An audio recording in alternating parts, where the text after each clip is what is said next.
Okay, real quick, I want to do one last video today on. It looks like I have done all these videos in one day. I have not. I have two shirts just like this. Okay, so I've done videos before on equality before the law and Marxism, and one of the reasons why I believe the way I do politically comes from my understanding of leadership and my research into leadership and my leadership education, all that stuff wrapped up in one. The reason why equality before the law is so important, and this is why I was very much against California pulling out their anti-discrimination um,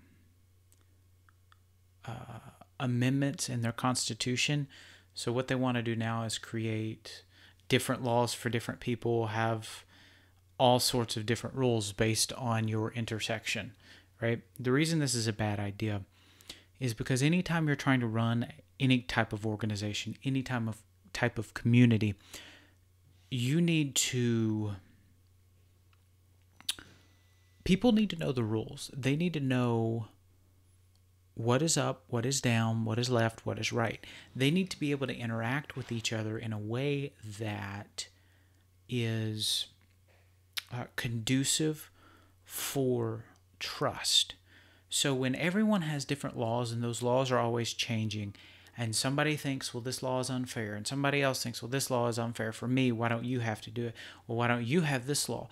The back and forth creates a massive amount of stagnation and distrust between both groups and the organization itself. It's one of the reasons why I tend to think that people are using intersectionality to create different laws for different groups of people in order to foster mistrust, in order for the system to collapse, which is consistent with Marxism. But how does this relate to your leadership style? Well, it has to relate because you have to be consistent. As a leader, when you deal with people, you have to be consistent in how you do it. If the rules apply over here, the rules need to apply over there.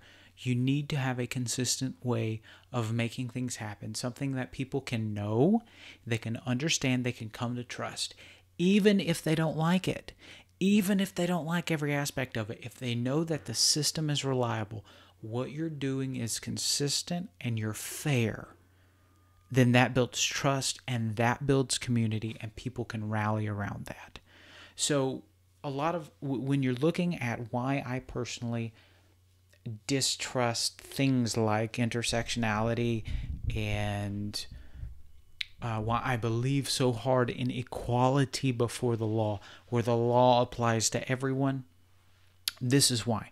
Different rules for different people creates distrust. You're seeing this right now in the Asian community because they have to have such ridiculously high standards to get into the same college compared to everyone else. They're upset about it. They don't trust the system, and I do not blame them. Everybody should be on the equal playing field, and you should allow people to rise up on their own, no matter what. Just like we discussed in leadership, about leadership, everybody is not going to be born with the same genetic predisposition to be good leaders, right? You've got a level cap. Not everybody's going to be a bodybuilder. Not everybody's going to be born skinny. Not everybody's going to be born fat. It's our job to create something called equality before the law. So take that and apply that to leadership. It means you need to be consistent in how you mete out both rewards and punishments as a leader. When people do something good, you need to reward them consistently. When people do bad, they need to reap the repercussions of doing that bad or doing something bad. So think about that next time you engage in any form of leadership.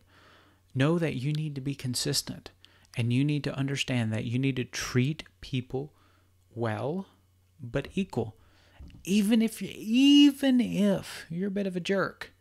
But if you're a consistent jerk, people can work with that. So just like the Bible says, you need to do justice and love mercy. And part of doing justice is not showing favor either to the rich nor the poor, neither to one group to the other. It is to be equal before the law. You can look that up in Leviticus and a couple other Old Testament passages, and it's it's echoed in the New Testament. So study it for yourself. I might do a video on that later.